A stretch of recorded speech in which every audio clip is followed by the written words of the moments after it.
Sa iba pang balita, nais ng ilang grupo ng mga negosyante sa bansa na magkaroon ng konkretong plano ang pamahalaan para suportahan ang nasa sektor ng micro, small and medium enterprises or MSMEs.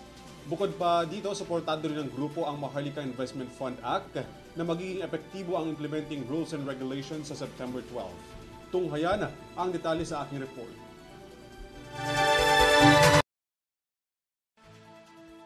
Suportado ng ilang grupo ng mga negosyante ang bagong pasa ng Maharlika Investment Fund Act.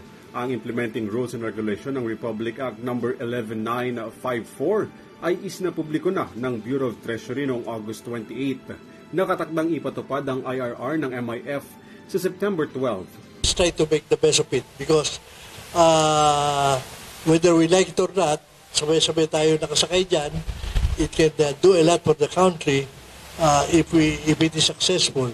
And let's not challenge it now, let's not put holes into it now because nandyan na yan, let's just try to make the best of it. Gayunpaman, mas hinihikayat pa rin ng Federation of Filipino-Chinese Chambers of Commerce and Industry Incorporated at ng Philippine Chamber of Commerce and Industry ang pamahalaan na magkaroon ng konkretong programa para sa mga nasa sektor ng micro, small and medium enterprises or MSMEs. Isa raw kasi ito sa makatutulong sa paglago ng ekonomiya ng bansa. So yun lang naman ang kapalit yan pero big, small and medium industry should be promoted. Kasi po, it is a way of generating more employment. At least, may trabaho kayo. Diba? Yung mga small, kahit sari-sari store, we have more than 1 million sari-sari stores in the country. If they employ additional 1 person, you have 1 million jobs. Laging answer ng gobyerno yan, we will support SME. Pero tinanong ba nyo anong support na ginagawa sa SME? And you wonder why we are the most under. SME should be the backbone of our economy. No. It is the most underbanked. And now we are passing another law which will be useless again.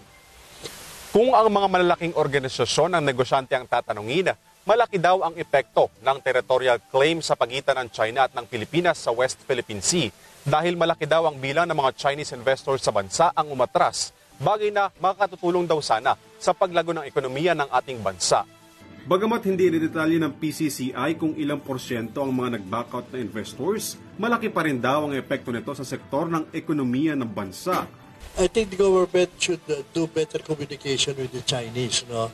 Because right now, when the Chinese investors are attacked, parang hindi ko nakikita yung reaction ng gobyerno eh. It's not going to happen overnight, of course. So pumupunta rito yung mga nakikipag-usap, naghahanap ng partner, naghahanap ng areglo, and all of a sudden, dumating itong problema na ito, hold. Diba? Sa pagtatala ng Philippine Statistics Authority, 6.4% ang inilago ng ekonomiya ng bansa sa unang quarter ng taong 2023. Pero dapat din daw pagtuunan ng kasalukuyang administrasyon ang pagpapababa sa inflation rate upang lumago ang ekonomiya ng ating bansa. Mas hinihikayat din ng grupo ang mga Pilipino sa pagnenegosyo at pamumuhunan sa ating bansa. Para sa EuroTV News, Alvin Pelobello sumasaludo sa bawat Pilipino.